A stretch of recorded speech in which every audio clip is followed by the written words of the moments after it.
First off, it's wonderful to be here and see such a wonderful, great product conference in Belarus, in Russia in general. Great job, ProductSense, doing this. Everyone, give them applause, really. I'm super impressed with this. I want to talk to you about something called the GIST product framework. I don't know if any of you read my articles about this, but it's starting to be a thing. It went a bit viral. I want to tell you about it. And I find it pretty important, and for a particular reason. If I think about all the projects I was involved in, and just for the record, I worked in startups, I worked in Microsoft, I worked in IBM in the past as a software engineer at the beginning of my career, and I spent a few years in Google, where I worked on Gmail. If you use Gmail, there's a chance you're using some of my features and projects. But one question that bugs me sometimes, it is if I put it on a scale of impact, and for me, high impact is really touching a lot of people, making a difference in their lives, or even if you have few customers or users, really improving their life in a significant way. Or on the other hand, just improving the business, like really impacting the KPIs of your company. How many of my projects were actually high impact? So I have to be honest, if I did this histogram, it would look something like this. Oh, not quite.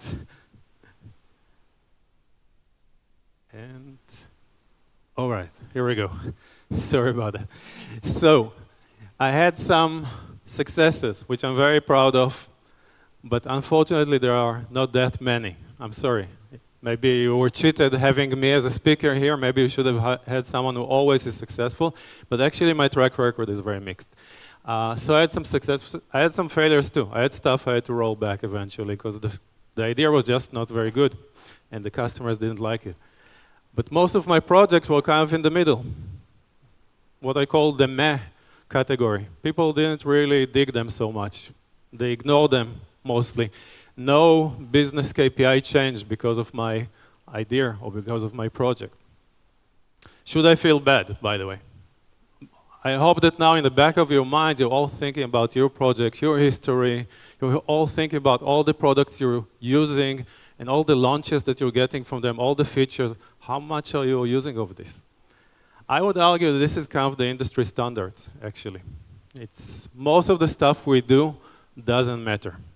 And it's a pretty sad statistic, but most of the stuff that we do falls into the meh category, and some stuff is really failures, and sometimes catastrophic failures, like this Samsung handheld device that was exploding in people's hands in an airplane. That's a really bad failure. So what do we do about this, and why is this happening? I think the key problem is with planning. If you do a retrospective at the end of any project, planning will come up again and again as an issue. And it's usually two types of planning. One is plan which ideas, which projects we want to build, what we want to give to the customers, what's the priorities, and the second, and the schedule. And the second is the execution planning, which also fails. And I want to try to explain to you, again, sorry about all this animation failure. I want to explain to you why I think this is happening. First off, we do this multi-level waterfall planning. We start out with strategic planning for the product, for the company. We turn it into a roadmap. We do more planning to turn the roadmap into projects with milestones and requirements, etc.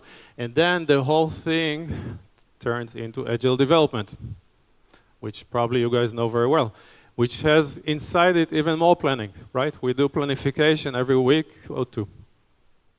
So we spend a lot of time planning, actually. You would expect us to be more successful if we're spending all this energy and effort thinking about things. But I think that's actually the source of the problem, not the solution. And why is that? First off, these top three layers come from an older age, from the 20th century business management. Imagine that you were designing a new car. You know kind of where the car fits in your product strategy. You know kind of where the car should launch at which time in the year. You plan it 2 years in advance. You can kind of predict what your customers want from cars. Cars have been built for a good amount of time now. So the amount of predictability is pretty high, actually. So you can do all of this top-down planning very well. But what happens in tech? In tech, we have a lot of uncertainty. The customers are uncertain. We don't know sometimes how they will react to our ideas. There's a lot of competition because software is eating the world. Internet is giving the customers unlimited access to everything. So basically, we are enabled to make a lot of assumptions that are not right. We assume we can use models that are based on predictability for an unpredictable world. What happens when you do this? This gentleman, a Prussian field marshal, has a very famous saying, "No plan survives first contact with the enemy." Why am I bringing you a quote from a field marshal? Because war, just like tech, is very unpredictable. And the Prussians, early in the 18th century, tried to come with a very structured, top-down plan to fight Napoleon. And they lost. The giant Prussian army crumbled because of this multi-tiered campaign, etc., etc. And the soldier in the ground had to follow a very structured plan that just didn't deal with the realities of war, which is very random and very uncertain. Napoleon had a very different method. He was much more agile in his planning. And maybe later on, when we talk about GIST, we will see some of these principles in action. The second problem is what I call the two worlds. Because we're now using agile development at the bottom, but we're still using old school planning at the top, we're creating these two worlds inside our companies. Management and business live in this predictable world where everything works according to the plan. We have launches, we have roadmaps, and we expect things to really ship on time. While engineers have switched to this very agile world where we're constantly doing micro-planning and micro-adjustments, and they expect user stories and epics, and it's a completely different world. And what these two types of people see from each other is very different things. But there's a solution. There's the PM, also known as the product owner, that is supposed to bridge the gap and do everything. Make the strategic work, make the tactical work, give everyone what they need. It's an incredibly hard job to do today. All the PMs I work with, and I consult quite a few companies, I work with a lot of PMs, are struggling to make this work. It's almost impossible. It's a lot of work on both levels. I see a lot of people nodding. I know your pain. So I think it's time to find a better solution. So here's what I propose. This is called GIST, Goals, Ideas, Steps, and Tasks. Let me explain it to you. I started kind of using this while I was working in Google, and then I adapted it further. It's based on design thinking, on behavioral economics, on growth marketing, but mostly on lean startup. So the core principle of GIST is very simple. We have basically 4 things we need to plan.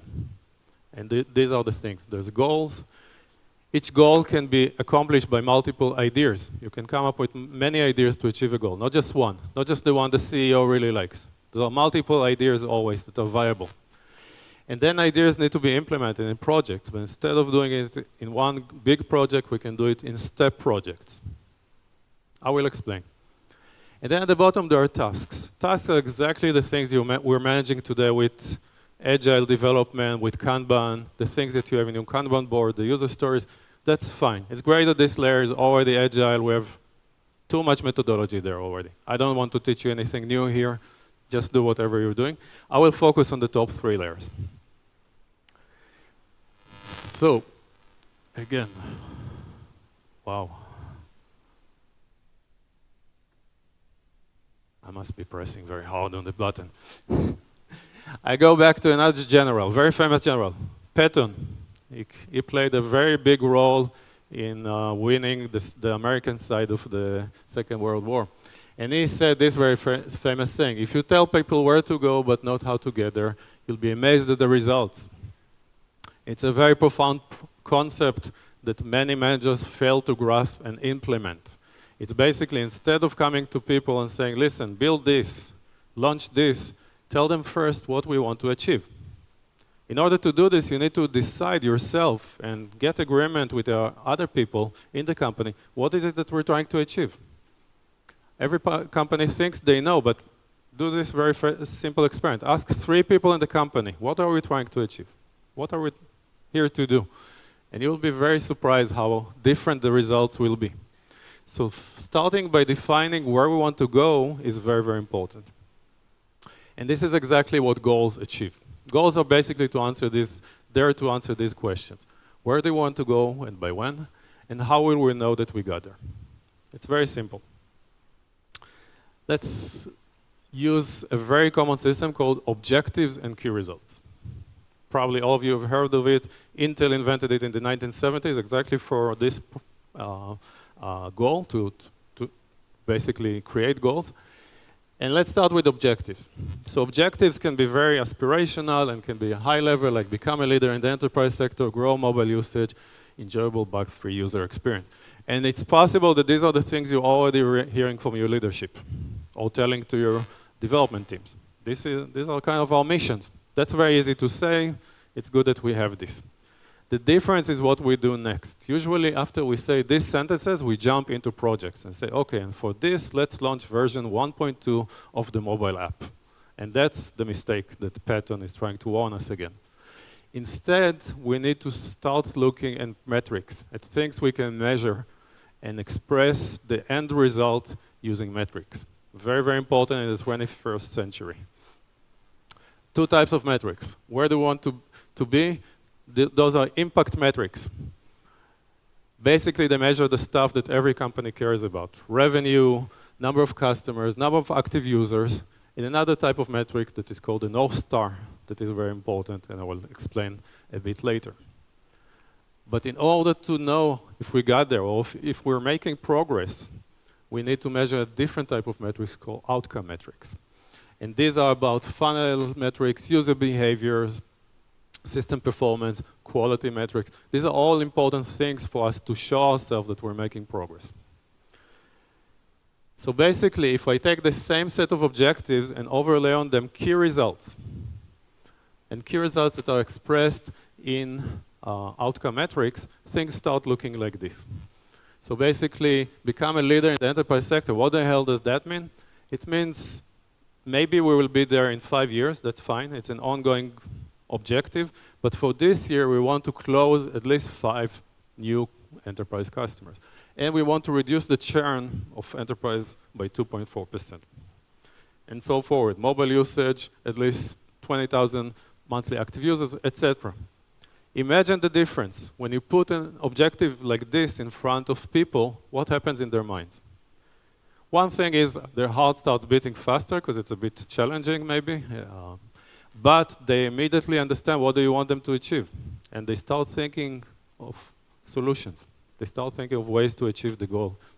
If you tell them just what to do, you achieve the opposite. They're just like, okay, if that's what you want, I will try it. But of course, objectives and key results are not set top-down only. They're also set bottom-up. So the idea is maybe the company leadership decides on the objectives, but the key results can definitely come bottom-up.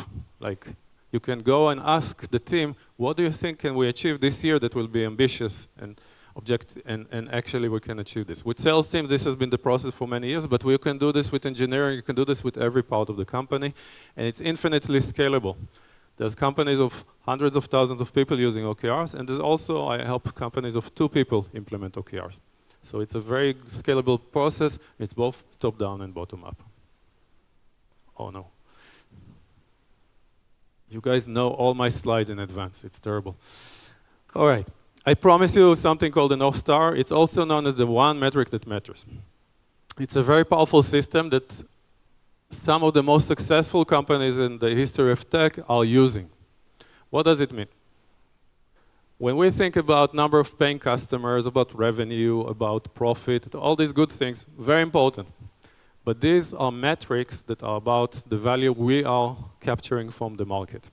If you just focus on this, it's very easy to focus on short-term gains, on promotions, on things that are not good for the users. So to balance this, all these companies realize they need to find a metric, an impact metric, that is about the value delivered to the market. And these are exactly these things. For Facebook, it's daily active users. Why is that? Because it's a social network. The more active people there are on a social network, the more interesting content there is. The more people you can have to share with, the more chance you will find your friends there, the more likes you will get. For WhatsApp, it's messages sent. Every time you send a message and someone receives it, it's a little bit of value that WhatsApp is giving to you and to everyone else. Especially in the days where these messages were sent free instead of through SMS, which was paid. Airbnb and eBay are two-sided marketplaces. So they measure how much value is exchanged between the buyers and the sellers. That's kind of the value they give in the world. And YouTube is counting how many minutes watched. These are all value metrics. So having a discussion in your company, what is your one metric that matters? Then even you can break it up a bit. And for each team, you can give a different one metric that matters that are all, if you tie them together, all fit into the company's one metric that matters. That's a very useful exercise. And that actually gives you a lot of focus in setting your goals. And later on in GIST, we will see how we use this metric for important causes. Which moves me to ideas, where it gets even a bit more interesting, because this is really the part we as PMs need to own. Every time we talk about goals, every time we talk to a customer, every time we do a user research, every time we talk to one of our key stakeholders, ideas come up. The most important thing is to do this. We should do that. These are all ideas. And ideas can be product changes, could be business approaches, could be visual refresh, visual designs, could be engineering things. But these are all ideas. They're hypotheses. They're theories about how we can achieve the goals. They're not proven facts that they are actually the right approach. And here's how I know this. These two gentlemen, Kochavi and Tomke, made research. They are famous data scientists from Microsoft. Later they left and became consultants, and they work with many, many companies, and they did research across companies. And here's what they found. This is from a Harvard Business Review article. The vast majority of ideas fail in experiments. And even experts often misjudge which ones will pay off. At Google and Bing, about 10% to 20% of experiments generate positive results. At Microsoft as a whole, 1/3 prove effective, 1/3 have neutral results, and 1/3 have negative results. We never think about the option that our idea will actually generate negative results, but this happens quite a lot. Remember when I showed you my curve, and I said some things had to be rolled back? Those were negative results impacts. So this is a pretty shocking statistic. 1/3 at most is good. And really 1/3 is the maximum. The highest I ever heard was from Netflix. Netflix is like the expert in analyzing customers. They understand the customers, they have machine learning models, segmentation, they're the best. The highest ratio they ever got was 37% successful ideas versus unsuccessful ideas, 37. So you guys need to accept that this is probably the upper bound.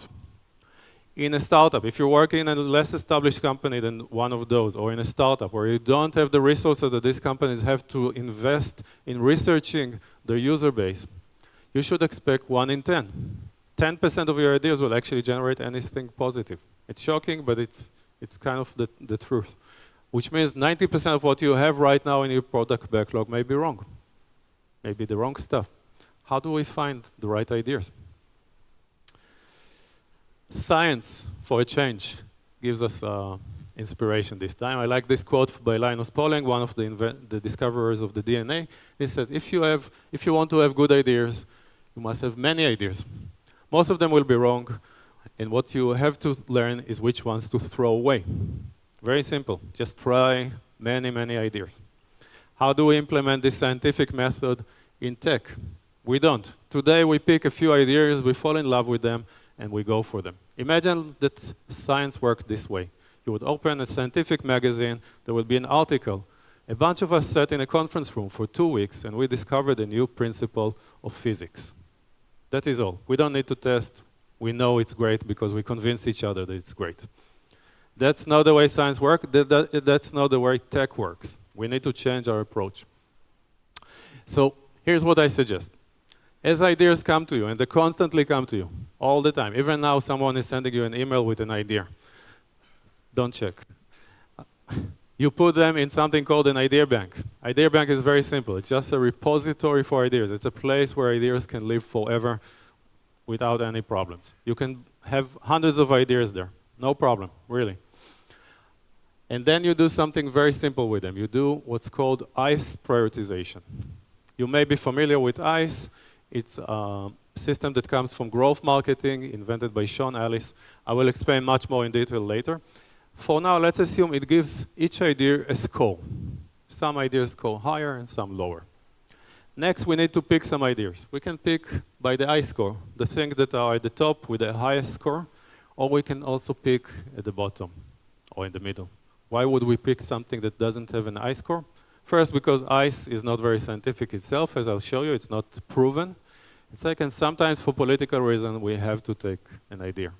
The CEO really likes it, a stakeholder really wants it, we have to accept some ideas as given. But that's okay. I'll tell you why. You don't have to build the whole thing now. You don't have to invest an 18-month project or 9 months or even 3 months in this. You just build experiments. You will test these ideas now. And the mechanism for testing them is called step projects. That's the S in GIST. And then something magical happens. As you run the step, you come up with a result. You learn something. Then you can feed this thing back into the idea bank and adjust the I score. So some ideas that you felt had a good score will go down actually because the results were not so convincing, and some ideas will go up. This is called learning. A very important principle in tech. And the idea bank becomes kind of your knowledge base of learning. Super important. This is what an idea bank looks like. It's very simple.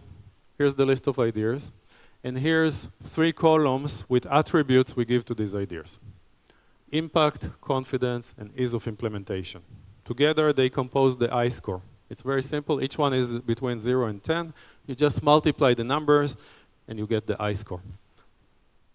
High score is better. So what are impact and ease?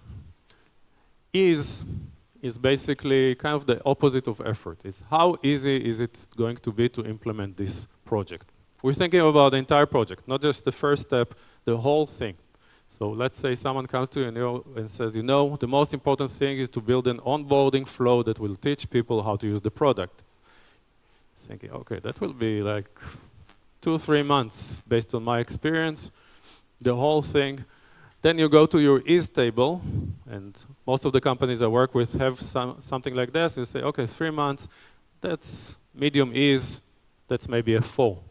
Someone else comes with an idea and says, okay, let's build something very simple that is just like change the button move it from here to there. That's less than a week. That's an ease of 10. Someone comes with an idea that will take a year, that's an ease of 1. It's very simple. The next metric is impact. Impact tries to assess if this idea is very successful, reasonably well successful, how much impact will it have on our key metric? What is the key metric? The one metric that matters, the North Star. If your team has a North Star, like you say, your team is in charge of engagement. You want to get people to engage more with the product. You measure this by number of actions performed per user, per week, etc. Are we going to double the number of engagements? Are we going to just add 10%? Are we going to add 30%? How do you come up with this number? You can guesstimate, again, based on your experience. You can compare to past changes you did in the past and kind of assume that it will be similar. Or you can do a back-of-the-envelope calculation. Like you can say, okay, of all our active users, how many will see this new thing? How many will click? How many will interact with it? You do all the numbers, you multiply them and say, okay, that will just add 10% based on my back-of-the-envelope calculation. I'll give it an impact of 2. And then we have this middle column called confidence. And it's actually very, very important. And here's why. Both impact and ease are guesses. If you ask your developer team how long is something to be implemented, they will tell you for sure 2 weeks if they like it, or for sure 4 months if they don't like it. And you do the same with your ideas. When you have an idea you really like, you tend to subconsciously inflate the importance, inflate the benefits.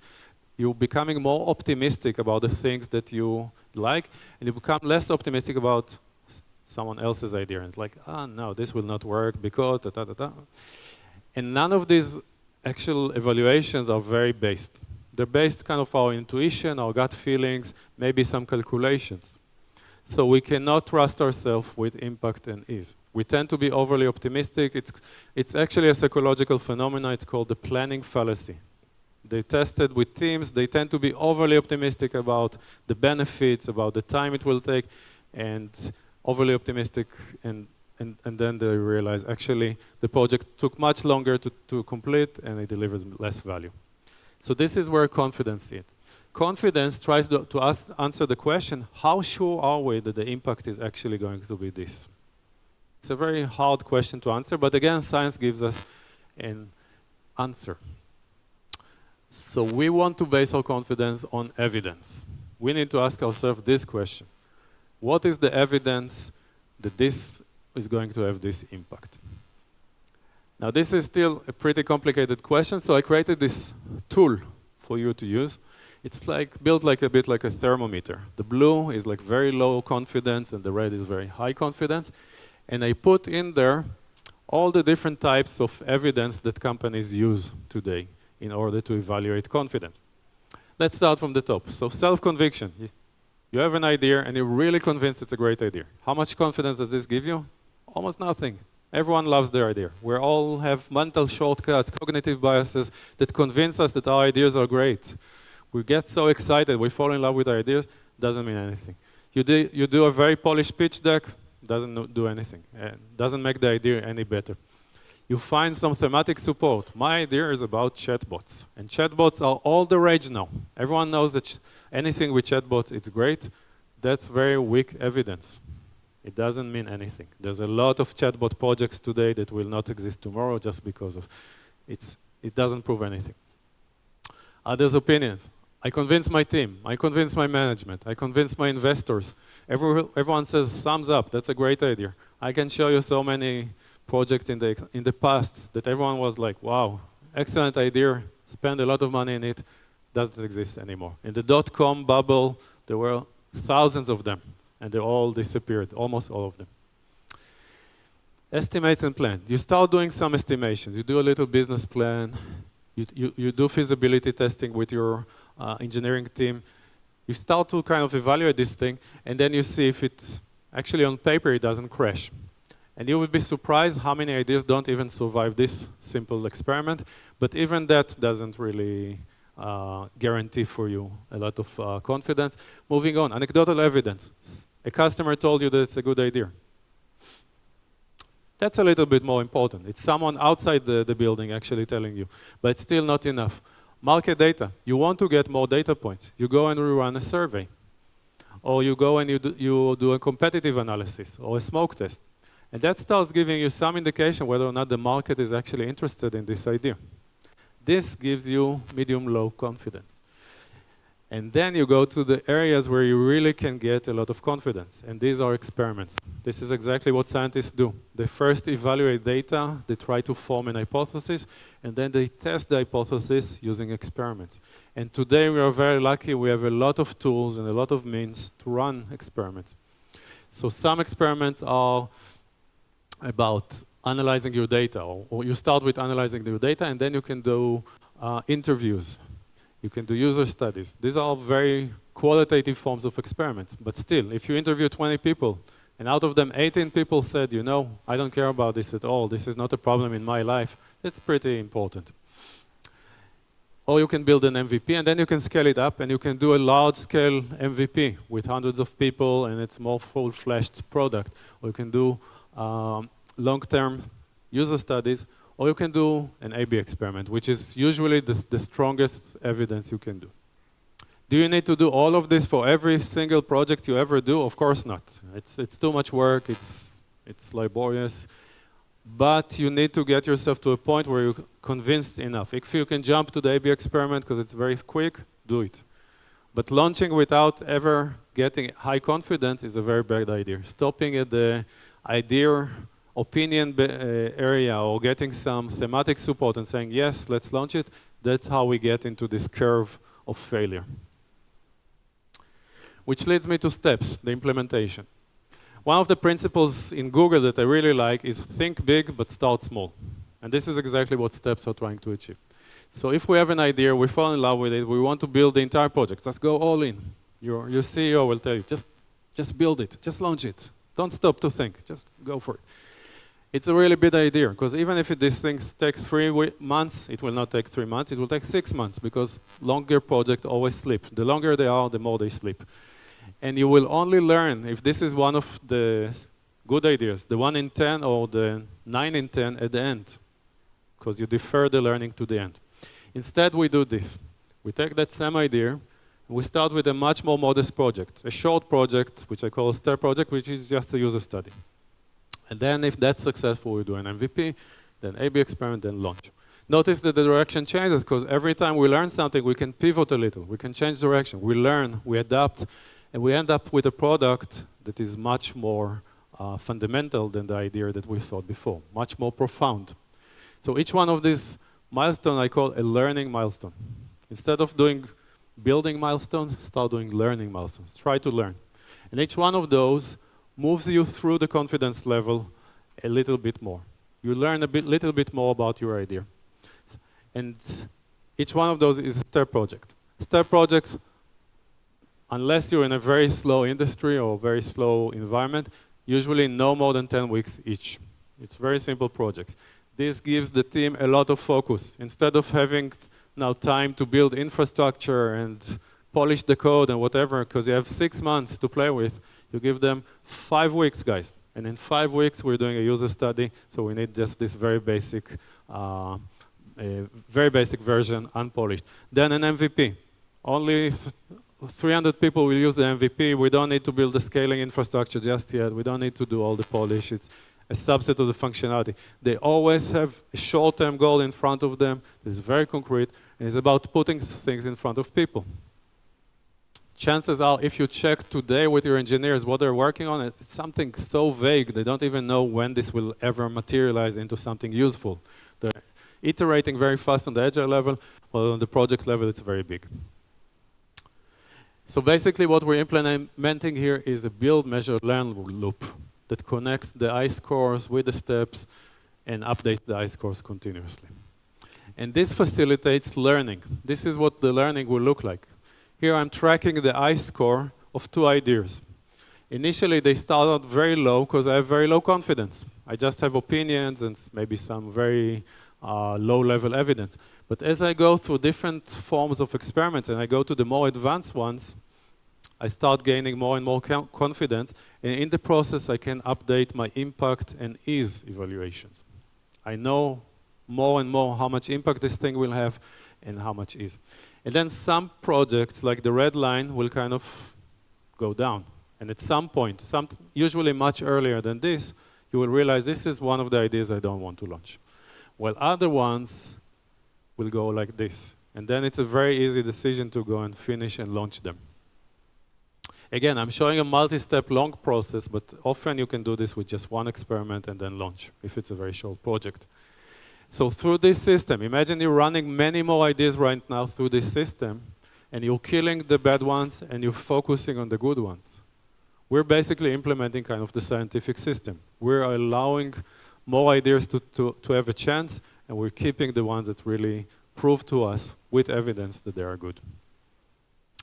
Let's put the whole thing together. So here's the cycle. So on a company level, we want to plan the goals yearly. It's really good at this level to start doing long-term thinking, strategic thinking, etc. But on a team level, we want to do quarterly goals. But we need to do milestones. We want to make the whole stack agile. So the company, we may do yearly goals, but we check them quarterly. In Google, for example, it's a very big deal. They do this whole ceremony. There's the quarterly OKR event. You have the CEO, you have the founders, you have everyone standing there together with all the senior VPs, and they explain what happened with the goals, with the OKRs, they score them, and they describe what's the next OKR. They really want everyone to see this. And each team does the same thing. It sounds heavy, but it's really a lightweight ritual. Every quarter, scoring your OKRs and planning the next ones. But in a team level, you always also want to check the goals every other week or so. Some teams check it every month to see how we're doing on the goals. Ideas. Ideas are being collected and prioritized constantly. There's no time, unlike the past where there was a time for ideation and then all the rest is planning. This is ongoing continuously.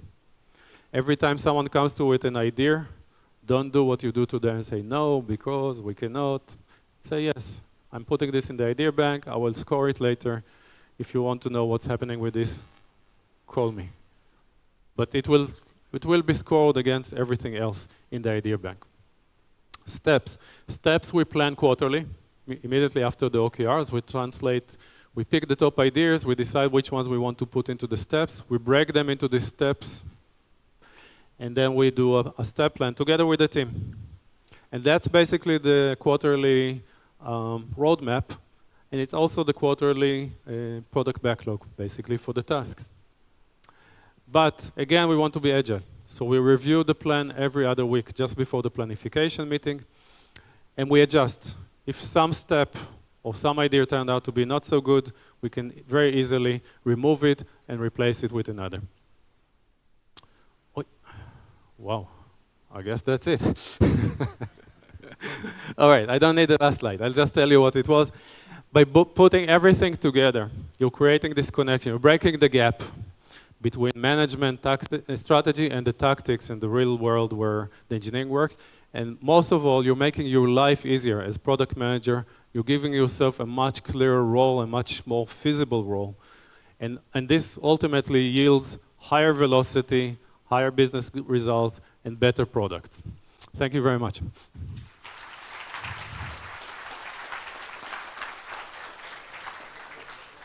So sorry, thanks for the talk and sorry for the technical inconvenience during the last slide. So the Q&A session is about to start. We do have 2 volunteers inside this room who have mics. Okay, so the first question comes from there, right? There's a person with a hand. Just before we started, we have 5 minutes for a Q&A session, so keep it short.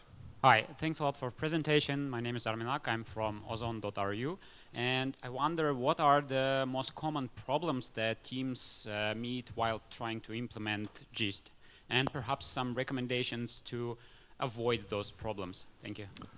Common problems when implementing GIST and how to avoid them. One problem that's very common is there's a lot of misconceptions about all the things I just described, about what goals are, how to use OKRs, how to specify projects. All of these things have every company has some system in place, and it's first important to go over this basic about the theory and explain to people why the way we're doing it today is not working. Second problem is sometimes you find objections from key stakeholders, CEO, sales, even engineering sometimes, although engineering actually likes it very much because it's very analytical, it's very much what engineers like to see, where they feel this disempowers them a little bit. Like they're used to coming and demanding that this idea will be implemented and you build it. So that takes a little bit more tact, it requires a little bit more political sense in a sense, but it's doable. And I found that in many companies, especially ICE scores, makes it easier to have the discussion with stakeholders because they understand how you're working. Before it was a black box. They came to you with an idea, either you said yes or a no. Now you can kind of explain to them how we're evaluating things. And you can give their more ideas a chance. So it actually enables you to say yes more often. The last thing that I want to point out to everyone, you don't need to implement the entire system at once. That's too much work. I would suggest that you find first where is the most problematic area today in the company that everyone agrees we need to make a change. If it's goal setting and everyone's pulling in different directions, there's a clear issue, come with OKRs, come with the one metric that matters, says let's implement that. If it's about how we choose ideas, implement ICE and the idea banks. If it's about the velocity of the team, if everyone is very confused about what the team is doing, if the team is not really responsive to the business needs, come and implement step projects first. And then you can put another piece, and all of a sudden you have the entire gist. That's actually what I do with a lot of with the companies I work with. Right, the next one. So before the question, just say your name, just say it loud and the company you came from. Hey, I'm Jenny from Omnigun. And thank you for the presentation. The question is, if I were to incorporate ICE and just as a thing into my company, to my life cycle and the project development, and you mentioned that there's some ideas that are coming from more a political world, and sometimes they're not very impactful. And what is the good balance of the ideas that we implement during the product development life cycle before we know more about the value of that? So what is the horrible balance, like a lot of political and a little bit just some numbers? Okay, the question, if I understand it correctly, is like I said, you need to pick ideas. Some of the ideas are the ones that are at the top, the ICE core picks them, and some are we need to politically to accept them. And what is the balance? First off, I want to say something very clearly. Just because someone is politically forcing us to accept an idea, it doesn't mean it's a bad idea. We don't know. That's the thing. There's a lot of uncertainty. They might actually suggest a good idea, and we are just blind to that. I would try to contain the ones that are not working according to the system to no more than, say, 10 to 20%. Or sometimes you can do a deal, and you say, each quarter we will test 10, 15, 20 ideas, depending on the size of your team. And we're allocating 2 or 3 ideas to the business team. You guys decide what you think are the top ideas, and I'm willing to take those and give them a chance.